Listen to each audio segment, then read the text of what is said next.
This is where it all started. The very first encounter between storm and land. Not much of a contest. Which makes this the first village to be erased, and Maria among the first mothers to lose a child. She'd come here the day before to visit her parents at the beach with her 2-year-old son, Jake. That time we come here is so full of life. He's so naughty. When the typhoon roared in, Jake's grandfather tried to save him. My father been hit by the wood. Then my baby gone. He cannot hold already. Then the baby drowned. 1 week on, and the survivors here are still waiting for aid.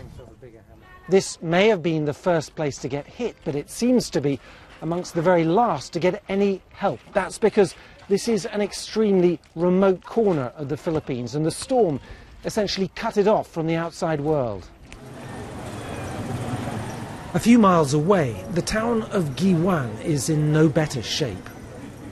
Still hard to believe wind alone did all of this.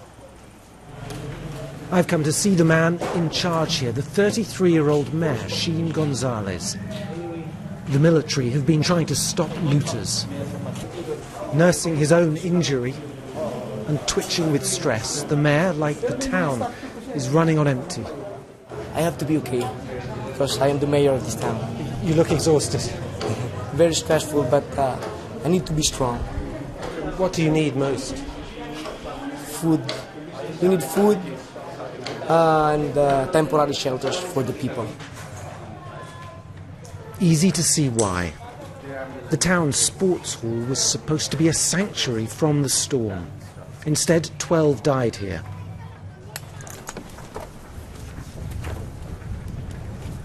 This is where my mother was. Nearby, 19-year-old Elfie Bautista shows me where she and her family were trapped. My brother and me. I keep calling them, my mom and my dad, but they won't respond. Only my brother beside me. My dad, I can still see him. He was still in one piece, but he was cold and bleeding. Both parents, a doctor and an accountant, died beneath the rubble. Elfie and her 13-year-old brother Edric were finally able to bury them today in the storm-ravaged cemetery.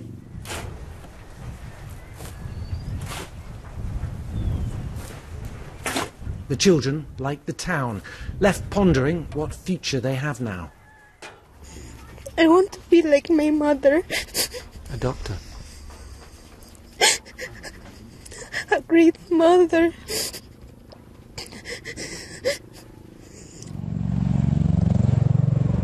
Suddenly, a welcome sight overhead.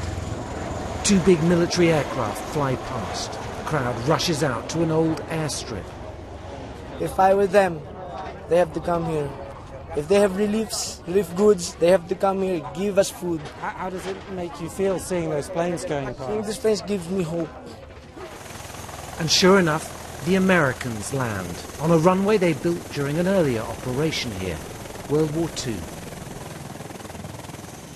No supplies on board, but a multinational assessment team and promises that aid will finally arrive tomorrow. The visitors leave with a 78-year-old grandmother needing urgent kidney dialysis. Then another woman tries to get through. She's got 7 children in another town and is desperate to contact them. No room today. You can sense the frustration building here. Back in town, the queues for fuel, for water, are growing.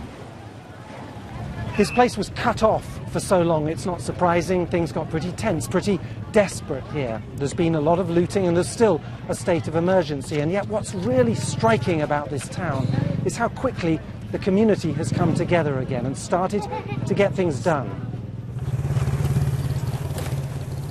People may not have insurance here, but they have phenomenal resilience.